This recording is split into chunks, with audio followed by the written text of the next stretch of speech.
Hello everyone, ये है Samsung का गैलेक्सी S25 अल्ट्रा। कुछ लोगों के हिसाब से one of the most boring smartphone made by Samsung, क्योंकि वही सेम 200 मेगापिक्सल का कैमरा, 100x का जूम और कुछ एआई फीचर, और बस सिर्फ कुछ इन्हीं फीचर से कोई भी स्मार्टफोन अल्ट्रा मॉडल नहीं बन जाता। जी हाँ दोस्तों, अल्ट्रा बनने के लिए पुश करनी पड़ती है बाउंड्रीज, और वो बाउंड्रीज और किसी नहीं बल्कि Xiaomi 15 अल्ट्रा ने पुश की है। और इस वीडियो में सैमसंग की पता चल जाएगा कि उसे Xiaomi से डरना क्यों चाहिए। वेल, डरना इसलिए चाहिए कि अल्ट्रा स्मार्टफोन की जो सबसे बड़ी खासियत होती है वो होती है इसकी कैमरास के, और Xiaomi 15 अल्ट्रा के जो कैमरास है इनमें हमें देखने को मिलता है 50 मेगापिक्सल का मेन कैमरा, 50 मेगापिक्सल का अल्ट्रा वाइड कैमरा और 50 मेगापिक्सल का टेलीफोटो लेंस, और इसके साथ साथ हमें 200 मेगापिक्सल का एक बड़ा पेरिस्कोप कैमरा लेंस देखने को मिलता है। अब ये स्पेक्स ऐसा कुछ ग्राउंड ब्रेकिंग नहीं है, इवन की हमें similar specs Samsung Galaxy S25 ultra में देखने को मिलती हैं, लेकिन जो असली नोटिसेबल चीज है वो है इसका कैमरा। अगर बात करिए सैमसंग गैलेक्सी S25 अल्ट्रा की, तो इसकी कैमरा गैलेक्सी S25 अल्ट्रा से कुछ ही हद तक मुफ्त लेगा, यानी कि आप नोटिस भी बेरली, बहुत मुश्किल से इनमें कोई नोटिस कर पाओगे। वही Xiaomi एक्चुअल कैमरास की बाउंड्री को पुश कर रहा है, और इसका पेरिस्कोप जूम जो कि सैमसंग गैलेक्सी S25 अल्ट्रा से काफी हद तक बेटर है। और अगर बात करें इसके नेक्स्ट लेवल पोर्ट्रेट की, जो इसने Leica के साथ मिलकर पार्टनरशिप कर अपने स्मार्टफोन में एक कमाल के फीचर जनरेट किए हैं, और इस फोन को देखकर सच में ऐसा लगता है कि Xiaomi अपने अल्ट्रा मॉडल की कितनी ज्यादा परवाह करता है। अगर Xiaomi भी चाहता तो ए की मदद से अपनी फोटोज को इंप्रूव कर सकता था, लेकिन उसने ए की जगह ओरिजिनल हार्डवेयर पे फोकस किया, और एक अच्छे स्मार्टफोन कैमरा का यही काम है कि उसका हार्डवेयर इंप्रूव से ज्यादा इंप्रूव होना चाहिए। वहीं सैमसंग आज ही अपने सैमसंग गैलेक्सी S25 अल्ट्रा में सिर्फ 12 मेगापिक्सल का सेल्फी कैमरा दे रहा है। दूसरी तरफ Xiaomi 15 अल्ट्रा में हमें 32 मेगापिक्सल का सेल्फी कैमरा देखने को मिल जाता है। अगर बात सिर्फ कैमरास भी होती तो शायद की वीडियोस यहाँ भी खत्म हो जाती, लेकिन अभी तो सिर्फ शुरुआत हुई है। और हैरानी की बात हुई है कि सैमसंग डिस्प्ले के मामले में भी Xiaomi 15 अल्ट्रा से पीछे हो रहा है। अगर बात करें डिस्प्ले की स्पेक्स की, तो यह दोनों की डिस्प्ले हमें ऑलमोस्ट सेम साइज में 120 हर्ट्ज के रिफ्रेश रेट के साथ देखने को मिलता है। और अगर बात करें सैमसंग डिस्प्ले की, तो यह किसी भी एंगल से बेकार नहीं लगती, लेकिन स्टिल अगर इनकी बात कर जाए पीक ब्राइटनेस की, तो Xiaomi 15 अल्ट्रा में हमें 3200 की पीक ब्राइटनेस देखने को मिलती है, जबकि गैलेक्सी S25 अल्ट्रा में सिर्फ 2600 की पीक ब्राइटनेस देखने को मिलती है। यानी कि ब्राइटनेस के लिहाज से भी Xiaomi 15 अल्ट्रा बहुत ज्यादा आगे है। टच सैंपलिंग रेट जिधर Xiaomi 15 अल्ट्रा में हमें 300 का देखने को मिलता है, वहां पे सिर्फ हमें सैमसंग गैलेक्सी S25 अल्ट्रा में सिर्फ 240 हर्ट्ज का देखने को मिलता है। PWM डिमिंग, जिससे आपकी फोन की ब्राइटनेस हाई से होकर लो में आकर अपनी आईज को प्रोटेक्ट करती, वो भी आपको Xiaomi 15 अल्ट्रा में ज्यादा देखने को मिलती है, 1920 हर्ट्ज वर्सेस 480 हर्ट्ज। और हो सकता है कि बहुत सारे लोगों को इसके बारे में पता भी ना हो, लेकिन मैं आपको ये बात रियलाइज कराना चाहता हूँ, ये Samsung Galaxy S25 ultra one of the biggest Android company का अल्ट्रा मॉडल है। अगर ये इनोवेशन नहीं करेंगे तो फिर कौन करेगा। और ये लैक इनोवेशन हमें बैटरी में भी देखने को मिलती है। Xiaomi 15 अल्ट्रा में हमें 5410 mAh की बैटरी देखने को मिलती है। इसके साथ साथ हमें सिर्फ 90 वाट की चार्जिंग देखने को मिलती है और 80 वाट की वायरलेस चार्जिंग देखने को मिलती है, जबकि सैमसंग गैलेक्सी S25 अल्ट्रा में हमें सिर्फ 5000 mAh की बैटरी देखने को मिलती है, और वो आज भी 45 वाट की फास्ट चार्जिंग पे अटके हुए हैं। कम ऑन सैमसंग, तुमसे लोगों की बहुत ही ज्यादा एक्सपेक्टेशन है।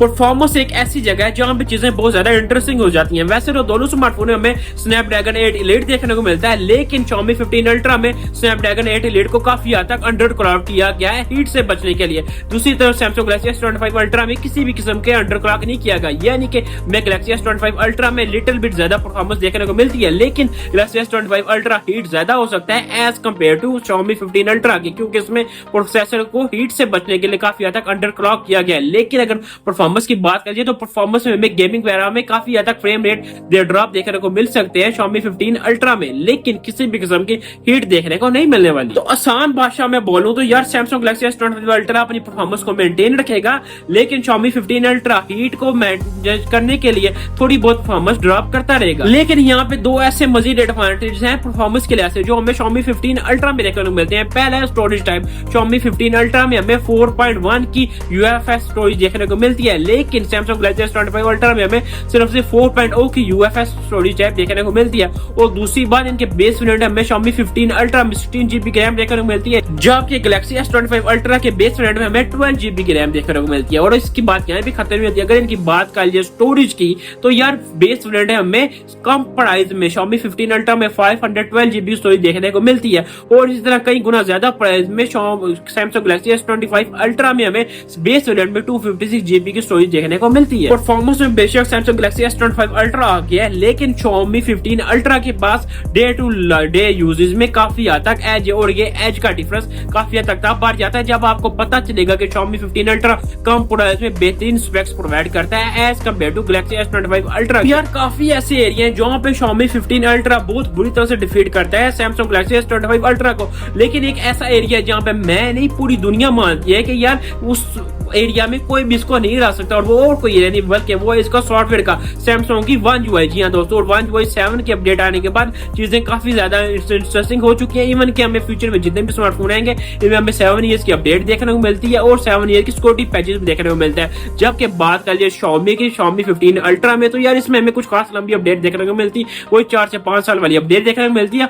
और इसकी सॉफ्टवेयर One UI के मुकाबले कुछ खास नहीं है। ऑब्वियसली सैमसंग की One UI यानी कि सैमसंग का सॉफ्टवेयर पूरी मोबाइल मार्केट में सबसे ज्यादा सुप्रीम है यार, लेकिन सैमसंग को अपने AI पे कुछ ज्यादा डिपेंड करने लग पड़ा है। हर जगह AI देकर अपने स्मार्टफोन को सेल कर रहा है, क्योंकि देख लीजिए गैलेक्सी S24 अल्ट्रा और गैलेक्सी S25 अल्ट्रा में भी किसी काम का फर्क देखने को नहीं मिलता। अगर कोई मेन डिफरेंस है तो वो शायद AI का होगा, लेकिन वो फ्यूचर में कुछ टाइम बाद गैलेक्सी S25 अल्ट्रा में हमें देखने को मिल जाएंगे यार। लेकिन AI पे डिपेंड रहना सैमसंग के लिए बहुत अच्छी बात है। इवन कि ये तमाम फ्यूचर सैमसंग खुद भी बनाता भी नहीं है, ये सैमसंग गूगल के साथ मिलकर ऐसे तमाम फ्यूचर को बनाता है। और तो और ये सैमसंग के स्मार्टफोन में अभी हमें जितने भी ये फ्यूचर देखने को मिलते हैं ये हमें 2025 के बाद पैसे देकर के फ्यूचर खरीदने पड़ेंगे। जी दोस्तों, अगर आपको 2025 के बाद इन AI फ्यूचर से मजा लेना है तो आपको सैमसंग के AI प्लान खरीदने पड़ेंगे, यानी कि अपने स्मार्टफोन में ये यूज करने के लिए मजीद पैसे देना पड़ेंगे। यार सैमसंग AI पे कुछ ज्यादा डिपेंड करता जा रहा है और आस्ता आस्ता कर अपने अल्ट्रा के टैग को खोता जा रहा है। और मैं उम्मीद करता हूँ ये पूरी वीडियो देखने के बाद और ये पूरा कंपैरिजन जानने के बाद मैं क्या आप ये कह पाओगे कि